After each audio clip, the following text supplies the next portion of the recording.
con esta serie.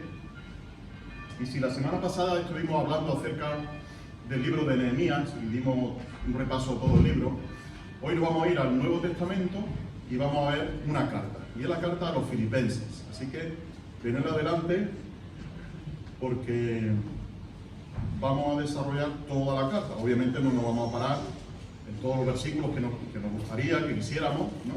Pero sí es importante que veamos pues ciertas cosas que aparecen ahí y que tenemos que conocer, ¿no? Vamos a leer la carta, obviamente no entera, pero tengamos presente y vamos a imaginar que recibimos la carta, pero no tenemos el resto de la Biblia. Eso fue lo que le ocurrió realmente a los filipenses. Reciben esa carta, pero ni conocían Colosenses, ni conocían Corintios, ni conocían Hebreos, no conocían nada más. Era la carta que ellos habían recibido de parte de Pablo. Y obviamente hay una serie de principios que no contradicen en absoluto a lo que se dice en el resto de cartas, en el resto de la Biblia, pero que son importantes que tengamos esto muy claro en la mente, ¿no? Aparte, nosotros jugamos con ventaja, siempre lo digo, ¿no? Tenemos la ventaja de que cuando tenemos un pasaje bíblico que leer, lo tenemos negro sobre blanco.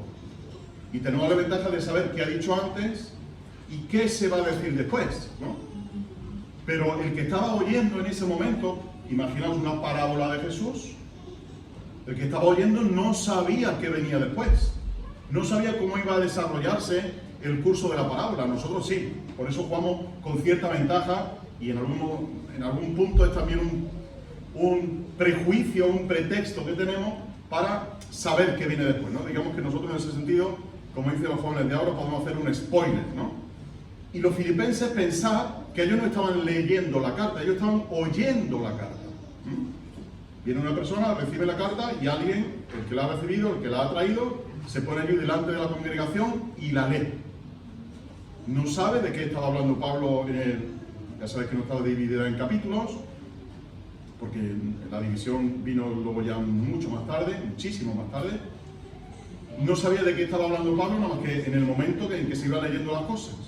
De manera que iban recibiendo la información de a poquito. Nosotros de nuevo jugamos con la ventaja de que sabemos qué dice Pablo al principio, qué dice en el medio y qué dice al final. Así que procuremos también tener esto en la mente. Si yo preguntara cómo se conoce la epístola a los filipenses, me diréis una respuesta lógica, y es el gozo, la epístola del gozo, ¿verdad? Porque la palabra gozo aparece 16 veces a lo largo, gozo, regocijarse, gozarse, aparece 16 veces a lo largo de toda la carta. Y es lógico y normal que cualquier comentario que uno lee con respecto a la epístola a los filipenses gire en torno al gozo. El gozo de Pablo no sé qué, el gozo de Pablo en la ofrenda, el gozo de Pablo en... Pero si yo sugiriera que la palabra gozo aparece menos veces que otra palabra y que tuviéramos que cambiar un poquito el chip de que no es tanto la epístola del gozo, sino la epístola de la unidad, de la comunión y del compañerismo. Porque este grupo de palabras, este grupo semántico de palabras aparece 26 veces, es decir, casi el doble o más del doble que las que aparece la palabra gozo. Y no podemos olvidar que el gozo es la consecuencia de lo que Pablo está demandando a los filipenses. Y no es tanto que se gocen, que lo dice en el capítulo 4, gozaos en el Señor, regocijaos. Otra vez lo diré, regocijaos. Pero antes de llegar al capítulo 4 hemos de pasar por el capítulo 1, capítulo 2 y capítulo 3, donde Pablo le está diciendo a los filipenses una serie de principios que tienen que vivir en su vida cristiana, y entre ellos está la unidad, la concordia, la fraternidad, el compañerismo, la comunión. Todo esto predomina a lo largo de toda la carta, desde el capítulo 1 hasta el capítulo 4. En el capítulo 1 hablando de que sois colaboradores míos, de que tenemos comunión en el Evangelio, y acaba el capítulo 4 en varias ocasiones, sobre todo hablando de bodia y de símpique, que tienen que ser de un mismo sentir en el sí. Porque en Filipo había una serie de problemas en la iglesia de los filipenses, había una serie de problemas que tenían que arreglar. Y si querían gozo en la congregación, debían de arreglar estos problemas antes, ¿no? Así que eso es lo que os quiero traer en esta mañana. Como digo, vamos a hacer un repaso de estos 4 capítulos y siguiendo el hilo argumental del apóstol Pablo. Vamos a extraer, por lo tanto, el objetivo que tengo en esta mañana es extraer de la carta a los filipenses una serie de principios de conducta, no de principios tanto teológicos o teóricos, sino principios de conducta que nos vayan marcando el camino a nosotros para conducir nuestras relaciones en la iglesia. Estamos en el capítulo 1 de la carta a los filipenses. Fijaos, en primer lugar, lo que empieza Pablo diciendo. Se presenta, manda el saludo como todas las cartas, en los versículos 1 y 2, y dice, versículo 3, doy gracias a mi Dios cada vez que me acuerdo de vosotros, siempre, en toda oración mía, haciendo súplicas con gozo, ya aparece esta palabra, con gozo por todos vosotros. Pero ese gozo, fijaos, a causa de vuestra comunión en el Evangelio. Ha aparecido la palabra gozo, pero lo ha producido algo, y es la comunión en el Evangelio, desde el primer día hasta ahora, estando plenamente convencido de esto mismo, que el que comenzó en vosotros la buena obra, la seguirá perfeccionando hasta el día de Cristo Jesús. Y me es justo sentir esto acerca de todos vosotros, porque os tengo en el corazón, pues tanto en mis cadenas como en la defensa y consolidación del Evangelio, todos vosotros sois copartícipes. Estáis participando conmigo de mi gracia. Ahora seguiremos leyendo algunos versículos más. Fijaos, la palabra evangelio va a aparecer como punto principal en cada capítulo de la epístola a los filipenses. El evangelio, el evangelio, el evangelio. Y tú dirás, bueno, pues si ya eran creyentes, ¿qué tiene que ver que enfatice tanto el evangelio, la buena noticia de Dios? Porque para Pablo el evangelio es Cristo. El evangelio para Pablo se resume en una cosa: anunciar a Cristo. Y ese es el centro, es el corazón del evangelio y es el corazón de la epístola a los filipenses. Y fijaos que era su pasión, la pasión de Pablo precisamente era el tener esa comunión que se ha creado a raíz de la conversión, a raíz de compartir el evangelio, a raíz de tener esa comunión en el evangelio, ¿no? Y eso que siente Pablo en su corazón, y lo ha repetido aquí, me es justo sentir esto acerca de todos vosotros. Lo había hecho el evangelio, lo había hecho Cristo, lo había hecho la conversión. Y él dice, yo tengo comunión y vosotros tenéis comunión conmigo y yo con vosotros, por varias cosas. Porque tendremos que preguntarnos, ¿qué quiere decir Pablo con eso de comunión en el evangelio? La epístola a los filipenses, uno de los motivos por los cuales se escribe, es que Pablo tiene que agradecerle a los filipenses una ofrenda que le habían hecho llegar para sufragar los gastos que Pablo tenía y que como apóstol pues recibía ofrendas de parte de diferentes personas. Y en este caso los filipenses, en el capítulo 4 lo tenéis, pues habla en el versículo 15 y versículo 16, habla precisamente de esto, ¿no? De que cuando él se fue a Macedonia, los filipenses fueron los que aportaron económicamente como mecenas para ayudar con este tema. Pero no es solamente que esa comunión en el evangelio es por participar juntos en una ofrenda. Tiene que ver también con la manera de vivir el evangelio en Filipos. Es decir, Pablo, fijaos en el versículo 15 del capítulo 1, sabéis que estaba en una prisión, algunos discuten si estaba en Roma, si estaba en Éfeso, digamos que estaba en Roma por una serie de razones, vamos a mantener esa postura. Y dice, algunos en verdad todavía proclaman a Cristo por envidia y rivalidad. Pero otros, de buena voluntad, por amor, reconociendo que estoy puesto para la defensa del, ¿qué dice? Defensa del Del Evangelio.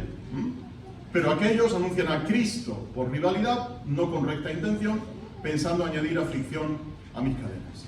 ¿Qué estaba ocurriendo en Roma? Pues que había gente que estaba predicando el Evangelio. Por una razón o por otra razón. Uno, como dice aquí, por amor, pero otros lo estaban haciendo por envidia y rivalidad. Y él quería que eso también ocurriera en Filipo. Lo mismo que se estaba haciendo en Roma, de que el Evangelio estaba progresando, de que el Evangelio seguía defendiéndose, de que el Evangelio se estaba consolidando, de que el Evangelio se estaba expandiendo. Él quería que eso que estaba ocurriendo en Roma también ocurriera en Filipo. Y lo tenía en el capítulo 2, versículo 2, cuando dice completar mi gozo. Hay una serie de razones por las cuales Pablo no tenía gozo completo. Había algo que faltaba.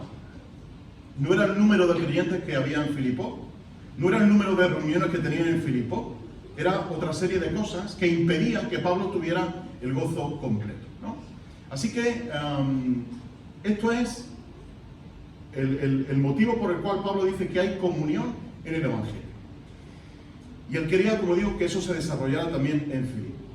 Pero había ocurrido algo que impedía que el Evangelio progresara, que impedía que la iglesia de Filipos fuera lo relevante que debía de ser en su ciudad. Y ahora veremos la importancia que tenía el ser un ciudadano de Filipos, que no era ser cualquier cosa.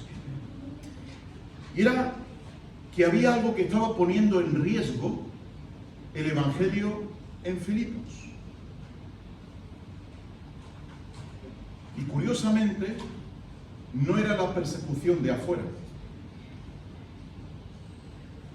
eran las fricciones de adentro. Es decir, que el Evangelio no progresaba en Filipos no por culpa del mundo, sino por culpa de la iglesia. Y esto nos tiene que hacer pensar a nosotros. A ver si no tenemos persecución y el Evangelio no avanza. Claro, decimos, es que el mundo es muy duro, es que el mundo es muy difícil, la gente es muy atea, la gente es muy agnóstica, algunos son muy religiosos y no quieren, la gente tiene vergüenza de entrar a una iglesia. Pero eso sería una excusa light. Tenemos que preguntarnos a ver si realmente el Evangelio se está poniendo en riesgo en nuestra ciudad porque las relaciones entre nosotros no están funcionando lo bien que deberían funcionar, que a lo mejor es otra razón. Y eso es lo que Pablo está enfatizando en esta epístola. Que el Evangelio, o el progreso del Evangelio, corría el riesgo de no tener la efectividad que debería de tener, porque la iglesia en Filipos no estaba dando la talla. La iglesia, no el mundo, la iglesia. Al mundo, como sabéis, no se le puede reclamar más porque es mundo. Pero a nosotros sí, porque somos iglesia y hemos cantado que somos embajadores de Cristo, ¿no? Y ese es el riesgo que Pablo quiere hablarles aquí a los filipenses. Tenéis un riesgo que tenéis que enfrentar y tenéis que tomar cartas en el asunto. Y en el versículo 6 ha enfatizado una cosa, que hay esperanza. Es decir, él sienta la base de que esto es una derrota, sois un verdadero desastre, las cosas no están funcionando y merecéis que el Señor os quite el candelero. Pablo no dice eso. Versículo 6. Estando convencido, persuadido de esto, que el que comenzó la buena obra en vosotros, la seguirá perfeccionando, es decir, un proceso continuo, la seguirá perfeccionando hasta el día de Cristo Jesús. Eso significa que la salvación que tú y yo hemos recibido es garantía suficiente para nosotros de que somos nuevas criaturas y que por tanto Dios está obrando en nosotros, de una manera o de otra, pero Dios por medio de su Espíritu Santo está obrando en nosotros y nos va a seguir trabajando en nosotros para conseguir que en nosotros se vea la forma de Cristo Jesús. Que seamos conformados, dice Pablo en Romanos 8, que seamos conformados a su imagen. Es decir, que Dios está reproduciendo en nosotros la imagen de su Hijo. Y si ese es el objetivo que tenemos, pues tenemos que ser pacientes unos con otros. Porque el Señor a mí me irá conformando de una manera y a otro hermano, a otra hermana la irá conformando a otro ritmo, a otro paso. Y a lo mejor es necesario que nos colguemos un cartel Igual que cuando pasas por una obra y dice en construcción, pues nosotros igual, estamos todavía en construcción. A lo mejor tenemos que colgar un cartel que diga, estoy en construcción, sé paciente, espérate a que termine, ¿no? Porque Pablo estaba muy convencido, lo dice ahí en el versículo 6, estoy convencido de que el que comenzó la va a terminar. Y ahora estáis en el proceso, estáis en el momento del cambio y en el momento de ir siendo perfeccionados hasta el día de Cristo Jesús. Así que no esperemos la perfección, luego él lo menciona en el capítulo 3, no esperemos la perfección hasta que estemos en la presencia de Cristo Jesús, cuando hayamos sido completamente transformados. Por lo tanto, hay posibilidad de cambio. Pero Pablo enfatiza ahora en el versículo 7 otra cosa más, y es que sois copartícipes de mi gracia. Les ha dicho que tenemos comunión en el Evangelio, hay una comunión, y ahora dice, es que además sois copartícipes de mi gracia. ¿Cuál es esta gracia? Lo ha dicho en el versículo 7. En mis cadenas y en la defensa y consolidación del Evangelio. De modo que también los filipenses estaban identificados con el sufrimiento de Pablo, las cadenas que le estaba padeciendo y la presión de Roma, pero también en la consolidación del Evangelio. Porque para Pablo, vivir el Evangelio es vivir a Cristo. Filipenses 1:21. Vivir el Evangelio significa vivir a Cristo. Y vivir a Cristo con todo lo que Él puede hacer dentro de nosotros, en nuestra vida, transformándonos, cambiándonos y conformándonos a su imagen. Y Pablo habla en el versículo 7 de esa consolidación del Evangelio. El Evangelio había llegado, el Evangelio había sido recibido, pero necesitaba consolidarse, necesitaba establecerse de manera permanente y fuerte dentro de la iglesia de los filipenses. Porque corrían el riesgo de que con su comportamiento se desmoronara todo lo que Pablo había conseguido a lo largo del tiempo predicándoles el Evangelio. Así que él pide que ese Evangelio se consolide, que tome solidez, esa es la palabra consolidar, el que tome solidez en la vida de estos creyentes. Y fijaos a partir del versículo 12 que Pablo sigue insistiendo en el Evangelio, en el Evangelio, en el Evangelio, en el Evangelio. Y él, como hemos visto ahí en el versículo 15, él tiene un desinterés en su estado. Dice, yo estoy en cadenas, pero sé que esto me lo dijo ya el Señor, que me iban a venir cadenas, persecuciones, etc. Esto lo tengo asumido. Por lo tanto, no os fijéis tanto en qué estoy pasando yo, sino en qué está ocurriendo con el Evangelio. Por lo tanto, Pablo no está mostrando egoísmo, ni quiere dar la impresión de que la gente tiene que sentir lástima por él. Versículo 13. Bueno, el versículo 12 es clave, ¿no? Quiero que sepáis, hermanos, que las cosas que me han sucedido han ayudado más para el progreso del Evangelio. ¿Os dais cuenta? No os dice para que yo sea mejor creyente, para que mi fe se fortalezca, que podía haberlo dicho, ¿no?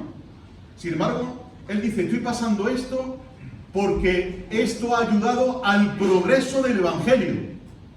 ¿Hay mayor muestra de desinterés por las cosas del Señor y por el Evangelio? De no mirarse uno mismo, de no mirar su sufrimiento y de no autocompadecerse de uno mismo, sino de mirar el progreso del Evangelio. Y dice, mis cadenas, versículo 13, de tal manera que mis cadenas por causa de Cristo se hicieron manifiestas en todo el pretorio y a todos los demás. Así que bendito sea mi encarcelamiento, dice Pablo, porque el Evangelio está progresando. Y su verdadero interés era ese, el progreso del Evangelio. No que él estaba padeciendo, que qué lástima que hay que ver por causa de Cristo lo que estoy sufriendo. Estaba progresando el Evangelio y eso era lo importante en este momento. Su situación que ha generado, versículo 18. Entonces, ¿qué? Unos predicaban, lo hemos leído ya en el 15, unos predicaban por rivalidad y por envidia, pero otros de buena voluntad. Versículo 18, entonces, ¿qué? Que de todos modos, tanto uno, los que lo están haciendo bien, como los que lo están haciendo por rivalidad y por envidia, que de todos modos, por pretexto o por verdad, Cristo es anunciado y en esto me regocijo y me regocijaré. porque sé que esto resultará en liberación por medio de vuestra oración y la suministración del Espíritu de Jesucristo. Así que lo importante para Pablo no eran sus cadenas. Las cadenas eran el medio que Dios estaba usando para que el Evangelio progresara, para que el Evangelio se defendiera. Y eso es lo que ha generado su situación. Luego llegamos a los versículos 21 al 24, tan reconocidos por todos, ¿no? Que para mí el vivir es Cristo y el morir es ganancia. ¿A quién no le gustaría estar en la presencia de Cristo? ¿A quién no le gustaría estar ya en la presencia del Señor? A todos, creo que a todos nos gustaría, ¿no? Y a Pablo también. Le encantaría estar allí. Pero ese era su interés. Versículo 22. Pero si el vivir en el cuerpo resulta para mí una obra fructífera, no sé entonces qué escogeré. Pues tengo el corazón dividido, teniendo el anhelo de soltar amarras, eso es la palabra que se usa ahí, soltar amarras, y estar con Cristo, que es muchísimo mejor.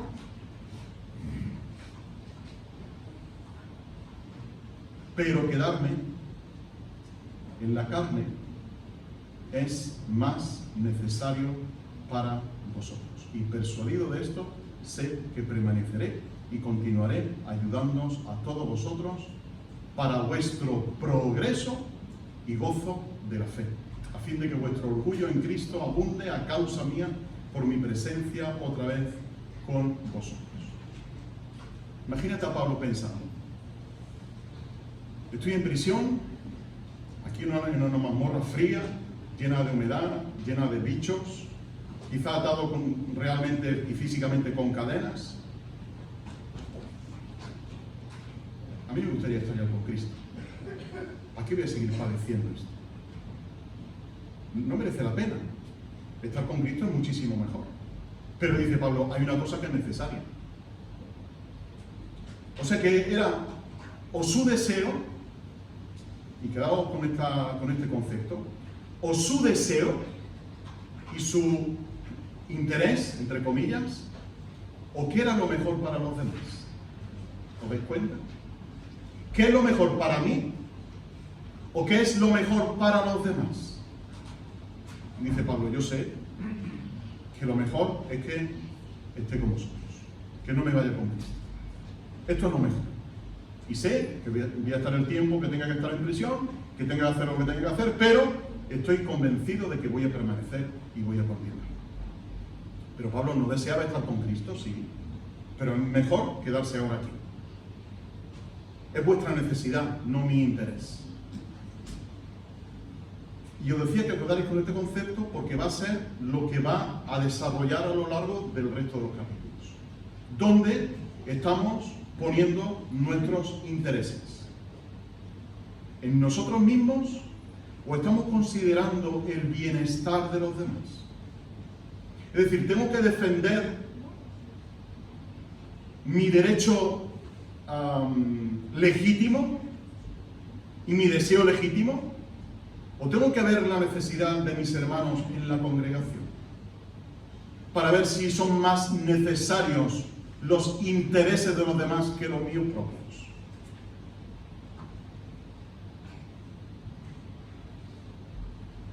Capítulo 1, versículo 27. Solamente, dice Pablo, vivid dignamente, como ciudadanos del Evangelio de Cristo, para que ya sea que vaya y os vea, ya sea que estando ausente, oiga acerca de vosotros que estáis firmes en un espíritu, con una misma alma, combatiendo juntos por la fe del Evangelio. ¿Veis de nuevo? En el capítulo 1, en los primeros versículos hablado, sois copartícipes, tenemos comunión, y ahora vuelve. Un espíritu, una misma alma, combatiendo juntos. Y es que en Filipo, como ya hemos dicho, había serios problemas internos. Luego lo vamos a ver en el capítulo 4. Pero también en el capítulo 2 lo vamos a ver reflejado. De que había hermanos que hacían las cosas por rivalidad, por vanagloria y mirando su propio interés, no el interés de los demás. Y eso generaba una tensión interna dentro de la iglesia. ¿Tenían problemas externos? Pues quizá tenían problemas externos, porque luego en el capítulo 2, el versículo 15, dice que estáis en medio de una generación perversa y depravada. Y eso era un riesgo para el Evangelio. El que hubiera esos problemas, esas tensiones internas, era un riesgo para el progreso del Evangelio. Y eso es lo que Pablo va a combatir en estos versículos. Mirad, os lo decía antes, ¿qué importancia tenía ser un filipense? Filipos era una colonia romana. Y como tal, cualquier persona que nacía en Filipos, nacía automáticamente ciudadano romano. Y eso te daba un caché, te daba cierto estatus a nivel social de que realmente eres una persona reconocida por el imperio como ciudadano con todos los derechos romanos, ¿no? Y esto para un filipense era un motivo de orgullo, el sentirse, el decir yo soy filipense, la gente ya sabía, este es del imperio romano, por lo tanto respetémoslo como romano que es, ¿no? Pero ¿por qué Pablo le dice aquí en el versículo 27 que tenéis que comportarnos como ciudadanos del cielo o ciudadanos del Evangelio de Cristo? Porque es una frase muy complicada de traducir la que pone ahí Pablo, ¿no? Como ciudadanos del cielo o ciudadanos del Evangelio de Cristo. Porque los filipenses debían de entender que ellos tenían una doble nacionalidad, que eran filipenses, efectivamente, que vivían en Filipos, que vivían en esa colonia romana, que se podían sentir orgullosos de ser filipenses, pero hay un orgullo más grande, capítulo 3, versículo 20, que nuestra ciudadanía está en los cielos. Olvidad de que sois ciudadanos romanos, filipenses, que sois del imperio romano, que pertenecéis al imperio romano. Olvidad completamente de eso. Vuestra ciudadanía está en los cielos. Pero claro, no estáis todavía en los cielos, estáis aquí en la tierra. Y por eso tenéis que vivir en este mundo dignamente, como ciudadanos del cielo, porque tenéis otra nacionalidad. Y tienes que vivir en este mundo como ciudadanos del cielo. Y esto es un reto también para nosotros, hermanos. El hecho de vivir no con la expectativa puesta en el mundo, que vamos a salir defraudados, sino con la expectativa puesta en el cielo, sabiendo qué ocurre en el cielo, sabiendo cuáles son las reglas de juego del cielo, sabiendo cuál es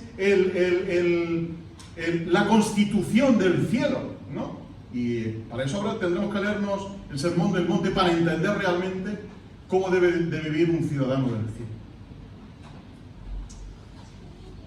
Y eso tiene que generar firmeza en esta vida, en un espíritu con una misma alma y combatiendo juntos por la fe del Evangelio. Cuando Pablo encabeza esto en un espíritu, tiene que ver con esa solidez que hay en su unión. Es decir, esto no es cuestión de ver si logramos crear la unidad, sino de que realmente esa unidad existe, Efesios capítulo 3, de que esa unidad existe y que tenemos que conservarla, tenemos que fomentarla, tenemos que trabajar por esa unidad. Nuestro mundo y nosotros mismos vivimos en un mundo muy inestable. El sociólogo Zygmunt Bauman hablaba, y conocéis ya este término, de sociedad líquida, ¿verdad? El líquido es un elemento que va a adoptar la forma del recipiente donde tú lo pongas, ¿no? El agua no es estable. Tú te echas agua en la palma de la mano y al final no se mantiene el agua en tu mano, se te escurre por todos lados, ¿no? Porque es inestable. Esa es nuestra sociedad. Hay mucha inestabilidad emocional, hay mucha inestabilidad en el trabajo, hay mucha inestabilidad familiar, hay mucha inestabilidad en las amistades, hay mucha inestabilidad en muchos ámbitos. Hay relaciones, llama este sociólogo, relaciones líquidas. No hay solidez en nuestras relaciones. Y usamos a las personas en esa cultura del Kleenex. Termino de usarte, te desecho y voy a usar otro diferente. Otro nuevo, ¿no? Y cambiamos, pues como cambiamos de calcetines, todos los días. Y cambiamos las cosas y no hay nada estable. Dice Pablo, no. Sí hay algo estable en vuestra vida cristiana.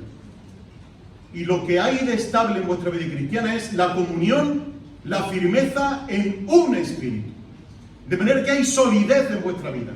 No empecéis a pensar que, bueno, también la iglesia es inestable, las relaciones dentro de la iglesia son inestables, me cambio de amistades dentro de la propia iglesia. No, señor. La iglesia como tal permanece firme en un espíritu. Y eso no lo podemos olvidar. La iglesia tiene que ser el estandarte de la solidez, el estandarte de esa realidad sólida y de la firmeza que crea el Evangelio. Y dice Pablo, vosotros y yo compartimos la lucha, lo ha dicho aquí en el versículo 27, combatimos juntos por la fe del Evangelio, compartimos también el sufrimiento a causa de Cristo, pero, capítulo 2, versículo 1, compartimos también el consuelo en Cristo. Por tanto, si hay alguna consolación en Cristo, esto quiere decir, puesto que hay una consolación en Cristo, puesto que hay alguna exhortación de amor, puesto que hay alguna comunión de espíritu, puesto que hay algún afecto entrañable de misericordia, completad mi gozo. No es tanto decir, bueno, si la hubiera, si existiese, si acaso estuviera. No, Pablo lo da por hecho, de que eso existe, ¿no?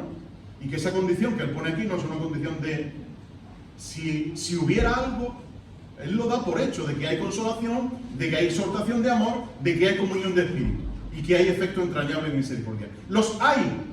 Y esos son los elementos que que los filipenses tienen que usar para completar el gozo de Pablo. Porque no se estaba dando eso en su iglesia, no se estaba desarrollando eso en su iglesia. Y decía, si queréis que yo realmente esté lleno de gozo, si queréis completar mi gozo, tenéis que echar mano de estos elementos, de la comunión, del afecto entrañable, de la consolación y de la exhortación de amor. ¿Por qué? Porque vivían y respiraban el mismo aire del Espíritu. No vivían en realidades diferentes, vivían toda la iglesia en la misma realidad. Y les dice, si vosotros estáis unidos a Cristo por el Espíritu, entre nosotros, dice Pablo, también debemos de fomentar esa unidad y de vivir juntos en Cristo, de disfrutar de esa comunión en Cristo. Así que, si de verdad queréis que me goce, tenéis que estar unidos. Y les dice en el versículo 2, completad mi gozo para que seáis de un mismo sentir, teniendo un mismo amor. ¿Os dais cuenta las palabras? Comunión, versículo 1, mismo sentir, mismo amor, misma alma, unánimes, mismos sentimientos. Ya se me ha ido la cuenta de las veces que he repetido estas cosas a lo largo de los 2 primeros capítulos. Una, misma, copartícipe, juntos, etcétera, etcétera. Y Pablo dice que tengáis la misma actitud, el mismo sentir. ¿Esto significa que tenemos que tener toda la misma opinión? No. Hay hermanos del Barça, hay hermanos del Madrid, hay hermanos del Linares, hay hermanos del Jaén, hay hermanos del Sevilla, hay hermanos del Betis, hay hermanos que les gusta el rugby, hay hermanos que les gusta el fútbol y hermanos que no les gusta nada, ¿no? ¿Significa que todos los creyentes tenemos que pensar en todo igual? No. Pero sí que tenemos que tener el mismo propósito. Y el mismo propósito es que el Evangelio avance, que el Evangelio progrese, que el Evangelio siga teniendo su defensa en este mundo. Porque si el Evangelio es una realidad, y lo es, no es compatible con el estilo de vida que ellos estaban llevando. Versículo 3. Rivalidad. Vanagloria. Egoísmo. Eso estaba ocurriendo en la iglesia de los filipenses. Estaban haciendo las cosas por rivalidad. Que este canta una canción, pues yo voy a cantar 2. Que este hermano hace una oración, yo voy a hacer una más bonita todavía. Que fulanito viene a limpiar, yo voy a limpiar 3 veces.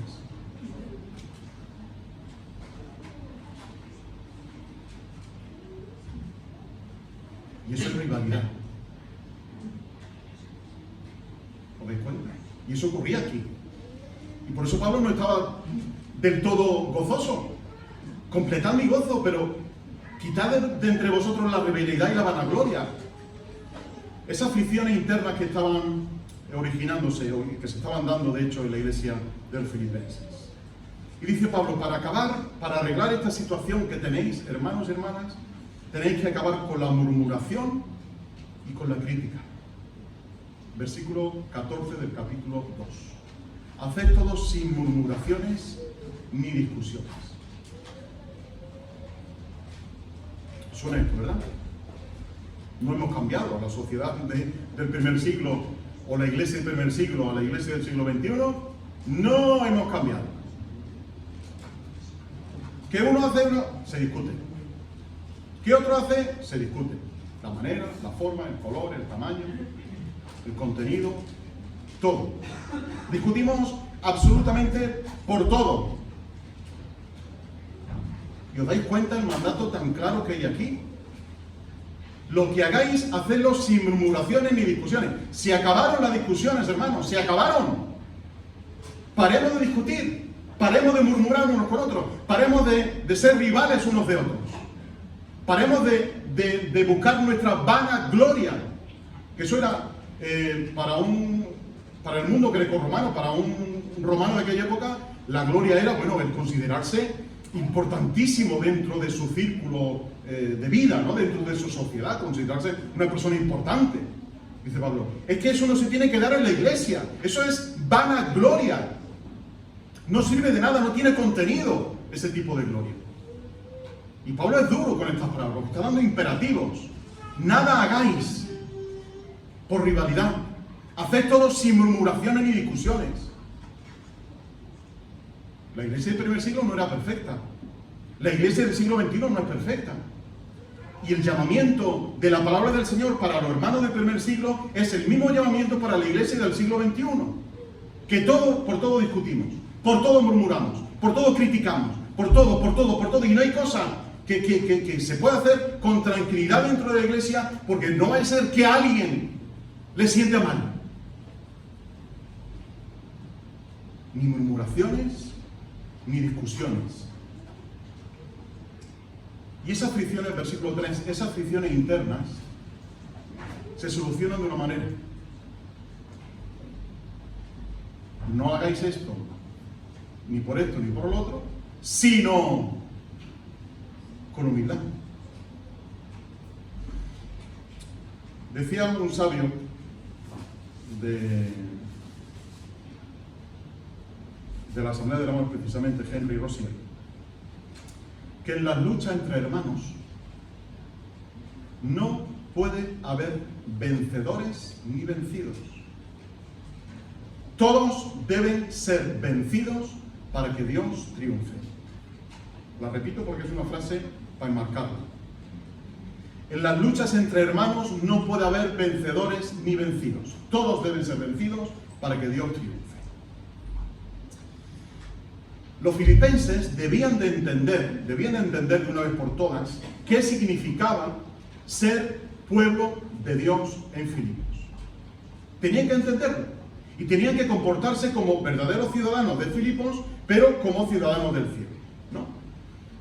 Y lo que Pablo les está invitando a hacer es precisamente mostrar humildad, pensar en que, versículo 3, considerándoos los unos a los otros como superiores a vosotros mismos. Es una consecuencia de la humildad, una explicación de lo que es la humildad. Porque el amor comienza cuando las necesidades de los demás son más importantes que las mías. El amor comienza cuando las necesidades de los demás son más importantes que las mías. Cuando considero a mi hermano, a mi hermana sentados en el banco, los miro y digo, tiene esta necesidad, vamos a suplírsela. Su necesidad es más importante que la mía. Yo cedo para que mi hermano, obviamente, una necesidad legítima, ¿no? Tampoco no vamos a decir todo cabe, ¿no? Una necesidad legítima en el Señor. Entonces al hermano se le suple la necesidad, pero también ese hermano suple mi necesidad. ¿Os dais cuenta?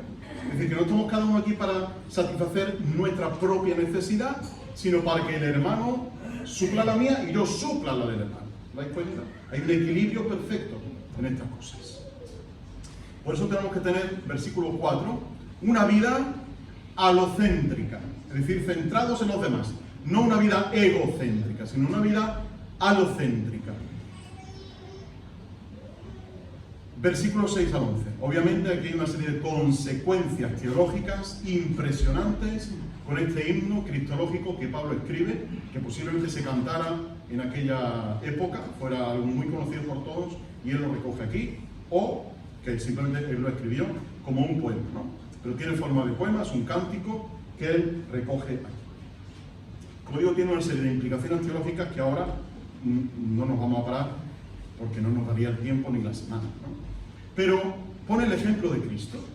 Versículo 5. Tened entre vosotros, bueno, el versículo 4 me lo he saltado, que es importante, no mirando cada cual por su propio interés, sino aún por el de los demás. Pablo ya lo ha hecho. ¿Mi interés cuál es? Bueno, mi interés es estar con Cristo. Pero es que vuestra necesidad es que yo me quede aquí para seguir predicando el Evangelio. Así que me quedo, ¿no? Dice Pablo, no mirando cada cual por su propio interés, sino por el de los demás.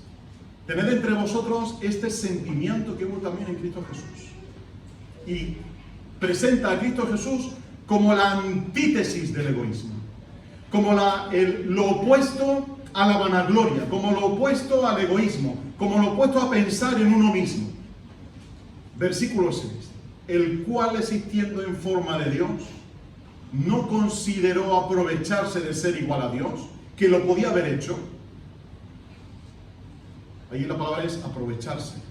No consideró aprovecharse de ser igual a Dios, sino que se vació a sí mismo, tomando forma de doulos, de esclavo.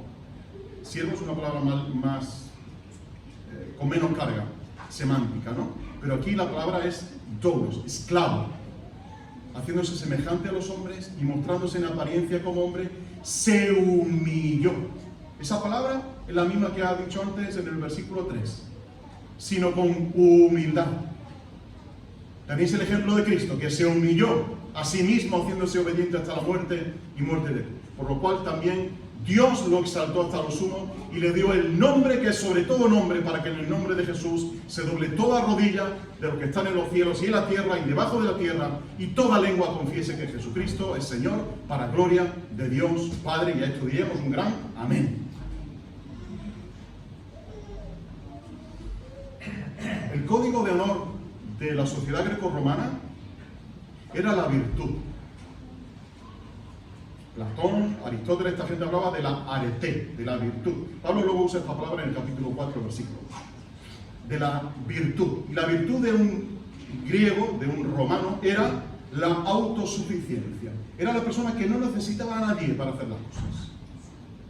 Es autosuficiente, es capaz, tengo la capacidad personal porque así soy yo, y eso me permite desarrollarme en la vida de manera autónoma, sin necesidad de nadie, porque soy un hombre virtuoso y tengo una serie de capacidades que estoy por encima del populacho. Y ser humilde era un defecto. Tú no podías decir, no, yo soy una persona humilde, yo tampoco, yo creo que dependo de un creador. ¿Cómo que el hombre depende de un creador? Tú eres autosuficiente. Tú eres capaz de vivir solo aquí sin ningún creador, sin ningún sustentador.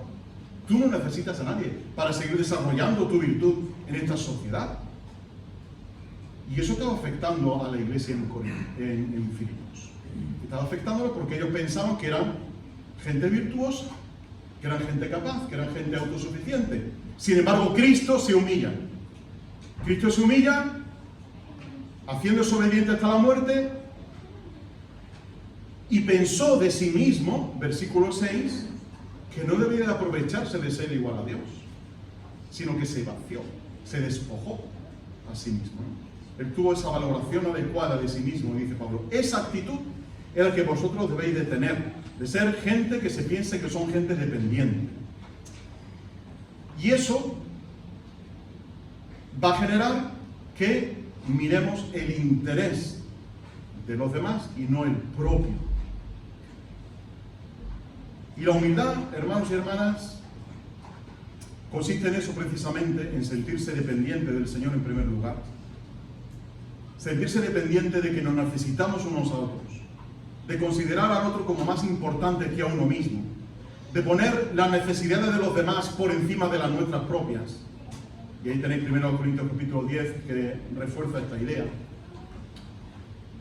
Y además, prestar respeto, prestar consideración, prestar honor a los demás y no pedirlo para nosotros. Porque cuando llegamos al versículo 14, Pablo dice: las murmuraciones, las discusiones y vuestras rivalidades están poniendo en riesgo la capacidad de luchar por el Evangelio. Versículo 15: para que seáis, haced todo sin murmuraciones ni contiendas ni discusiones, para que seáis irreprensibles y sencillos. ¿Os dais cuenta? De nuevo del campo semántico de la humildad. Irreprensibles y sencillos.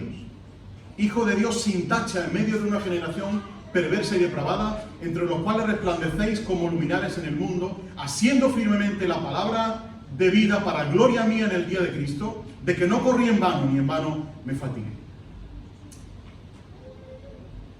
Tenemos que dejar de pensar, como lo hizo Pablo, dejar de pensar en hay que ver el sufrimiento que yo tengo, hay que ver lo que me están haciendo, hay que ver lo que estoy padeciendo, hay que ver que necesito ya un descanso, hay que ver que me están agraviando, hay que ver que... y mirar a los hermanos. Preocuparse por las necesidades de los hermanos, que sobrepasan a las mías propias. Y la rivalidad, dice Pablo, las rivalidades van a venir de afuera. Los problemas van a venir de afuera. No deberían de venir de adentro. Os van a venir problemas y los guantazos desde afuera, pero no que los haya adentro, que bastante tenemos con tener rivalidades de afuera. Y para brillar, hemos leído en el versículo 15, para brillar en medio de una generación perversa y depravada, no tengo que apagar a otros para brillar yo. ¿Os dais cuenta? Porque o somos estrellas o acabamos estrellados. Y estamos aquí para brillar juntos, como iglesia, para brillar como luminares en el mundo.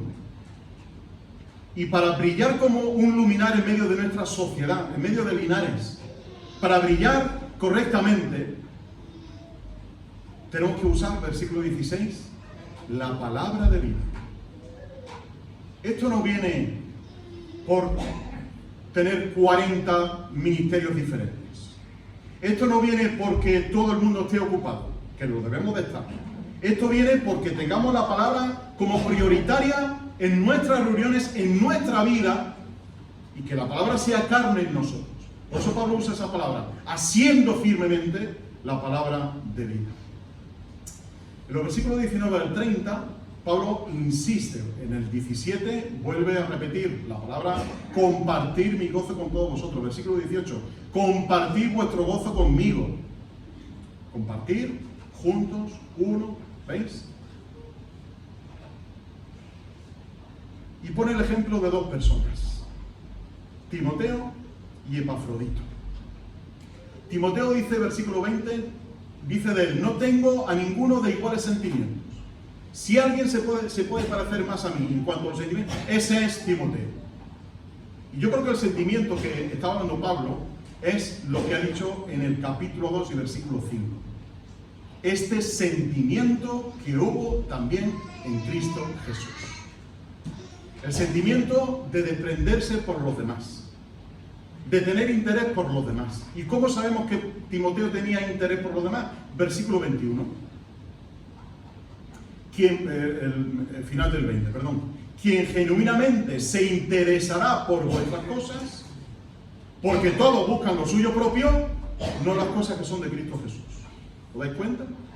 Timoteo, ejemplo de entrega a los demás, de interesarse por los demás, de preocuparse por los demás, de darse a los demás.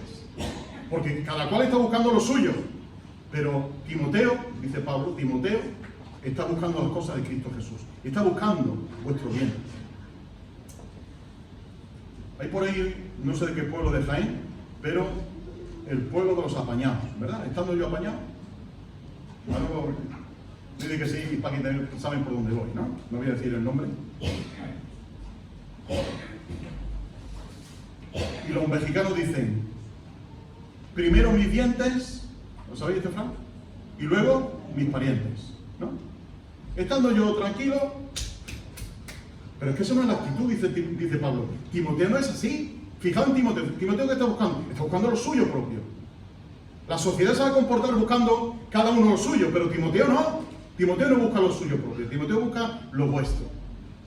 Conocéis su carácter, dice el versículo 22, qué cosa tan bonita se dice aquí de Timoteo y de él, ¿no? Cómo sufrió y sirvió conmigo en el Evangelio. Y el segundo ejemplo es el de Epafrodito, versículo 25.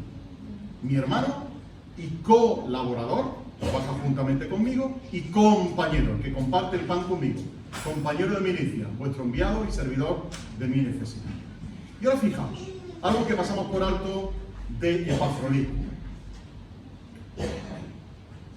Versículo 26. Puesto que estaba anhelándoos a todos vosotros, y escucha estas palabras, afligido porque oísteis que él había enfermado.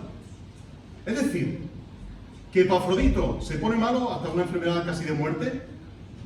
Lo tenéis ahí en los versículos siguientes, el versículo 30, estuvo al borde de la muerte, exponiendo su vida. Había sufrido algo Epafrodito, quizá por persecución o por lo que fuera. Y en vez de preocuparse Epafrodito por cómo estaba él, hay que ver qué lástima de mí, fíjate que me han metido aquí en la prisión, o lo que sea, o esta enfermedad, o lo que sea. Dice, Epafrodito estaba afligido porque vosotros sabíais que él estaba enfermo y estaba preocupado por vosotros. ¿Os dais cuenta del interés que tenía Epafrodito por los demás? Es decir, en vez de mirarse su enfermedad, está preocupado porque los filipenses sabían que él estaba enfermo y los filipenses se estaban preocupando por él. No sé si os transmito la idea, es muy sencilla, pues, pero no sé si la he transmitido de manera adecuada, ¿no? El interés por los demás. No me importa la enfermedad de muerte que yo haya pasado, no importa si la enfermedad me está durando un mes, 2 meses, 3 meses, lo importante es que estoy preocupado por vosotros, que os estáis preocupando por mí. Estoy afligido porque os habéis enterado que yo estoy enfermo y estáis preocupados por mí. No me pasa nada, tranquilo. Qué ejemplo, ¿verdad? De entrega a los demás. Y vamos a ir acabando, porque se acaba también la carta y se acaba el sermón, o el mensaje, no es que sermón. Capítulo 3. Si Pablo hubiera actuado con egoísmo y hubiera querido imponerse sobre los demás, hubiera confiado en la carne. No. Conocemos este versículo de sobra. El pedigrí que tenía Pablo, su reputación religiosa, social, que tenía, hebreo de hebreos, de la tribu de Benjamín, de la hija de Israel, en cuanto a la ley fariseo. El ejemplo de religioso a más no poder. No había otro como Pablo. Sin embargo, él dice, si yo hubiera echado mano de esto, me estaría gloriando en vano, porque no serviría absolutamente de nada. Y las cosas que para mí eran ganancia, versículo 8, las tengo como pérdida por la superioridad del conocimiento de Cristo Jesús, mi Señor, por el cual perdí todas las cosas y las tengo por estiércol, por caca. Una palabra un poco más fuerte iba a decir, pero por respeto no voy a decir. Para ganar, esa es la palabra que usa ahí, lo de basura. La basura ahí es eso, para ganar a Cristo y ser hallado en Él, no teniendo mi propia justicia. Él dice, lo que soy, lo que tengo, se lo debo a Cristo. No a mi reputación, no a mi pedigrí, no a lo que yo he conseguido en la vida, sino todo se lo debo a Cristo. Y quiero seguir hallado en Él, ser hallado en Él. Y quiero participar de su padecimiento. De nuevo la palabra, participar de sus padecimientos. llegando a ser semejante a Él en su muerte. Y quiero probar la resurrección de entre los muertos. Versículo 12. Pero no lo he obtenido ya, ni ya soy perfecto. No penséis que yo ya, el Señor ha terminado su obra en mí. Capítulo 1, versículo 6. El Señor sigue haciendo su obra en mí. Y sigo. Versículo 12. Sigo. Versículo 14. Sigo corriendo. Versículo 16. Sigamos lo mismo. Y juntos. Avancemos juntos, no dejando a nadie atrás. Porque si uno de los nuestros cae, es porque los demás no le hemos ayudado. Si uno de los nuestros cae, hermanos y hermanas, es porque no le hemos ayudado lo suficiente. Debemos de mirarnos esto un poquito. Que sí somos guardas de nuestros hermanos. Y sí debemos de pastorearnos unos a otros, de cuidarnos unos a otros. Y capítulo 4. Me voy a saltar muchas cosas interesantísimas que hay, pero lo dejo para que luego vosotros las leáis tranquilamente en casa. Capítulo 4. Ha puesto el ejemplo en el capítulo 3 de Timoteo y de Epafrodito. Un ejemplo positivo. Y ahora va a poner un ejemplo negativo. Dos mujeres, Evodia y Síntique. Evodia parece un nombre muy raro, ¿no? Como si estuviera insultando a alguien que se llama Eva y le dice, eres una Evodia, ¿no? Esto lo decimos de chicos, cuando leíamos estos versículos, pues pensamos en una Evodia, ¿no? Y Síntique, pero tienen un significado, son nombres y no tiene tanta trascendencia, pero tiene un significado. Evodia significa tener un buen camino, tener una buena ayuda en el camino. Tener ayuda en el camino. Y Síntique significa hacer una aventura juntos. Ayuda en el camino y hacer una aventura juntos. Pues no estaban haciendo honor a su nombre. No estaban haciendo honor a su nombre. Ni una tenía un buen camino, ni la otra estaba haciendo aventuras juntos con la otra. Y había una fisura entre ellas. ¿Os acordáis del mensaje de la semana pasada de Nehemías? Había fisura, y en esa fisura el enemigo se aprovecha. Había fisuras entre ellas.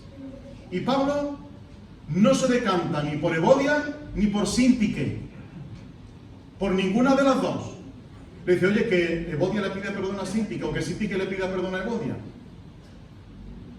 No. Y aquí en principio lo tenemos que aprender. Ambas deben de tomar la iniciativa y llegar a la mutua comprensión. Y curiosamente Pablo no apela al perdón en toda la carta. No usa la palabra perdón. Eso no significa que el perdón no deba ser necesario. Pero aquí concretamente el epístola a los Filipenses no usa la palabra perdón para las relaciones entre hermanos. Apela a que hay que tomarse en serio el Evangelio. Apela a que sabemos qué hay que hacer, sabemos cómo tenemos que comportarnos, sabemos hacia dónde vamos. Así que, hermanos, procuremos tener el mismo sentir. Procuremos tomarnos en serio el Evangelio. Y ambas debían tomar esa iniciativa y llegar a la mutua comprensión y llegar a acuerdos. Ceder una parte, otra y encontrar el punto común. Porque en el Señor, dice el versículo 2, exhorto a Evodia y exhorto a Síntique a que tengan el mismo sentir en el Señor. Porque ellas, dice, versículo 3, ciertamente te ruego también a ti, genuino compañero, que las ayudes, ya que ellas lucharon juntamente conmigo en el Evangelio con Clemente y los demás colaboradores, etc. Ambas deberían tomar esa iniciativa, porque en el Señor hay esa armonía completa.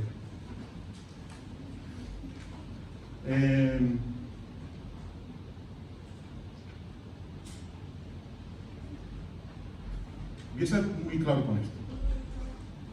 Los ancianos no estamos para posicionarnos ni con unos ni con otros.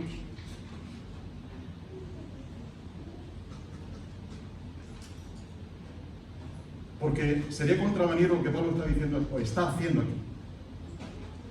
Los ancianos tienen que posicionarse con unos o con otros, o con una o con otra, o uno u otro, singular o plural, como queráis entenderlo. Porque no es el método bíblico. El método bíblico es que fulanito y menganito tienen un problema, que lo arreglen, que se tomen en serio el Evangelio y se tomen en serio la unidad y se tomen en serio el sentir de Cristo Jesús. Que se dejen de milongas.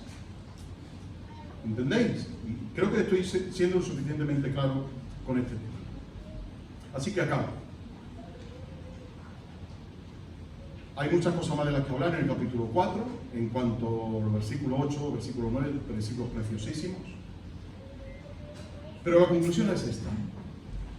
Nuestra rivalidad, nuestra falta de unión, nuestro egoísmo, nuestras contiendas están poniendo en riesgo el avance del Evangelio en nuestras ciudades. Al punto de que estamos comprometiéndolo ante nuestra sociedad. Las palabras de Jesús son tajantes y claras. En esto conocerán todos que sois mis discípulos, si tenéis amor unos con otros.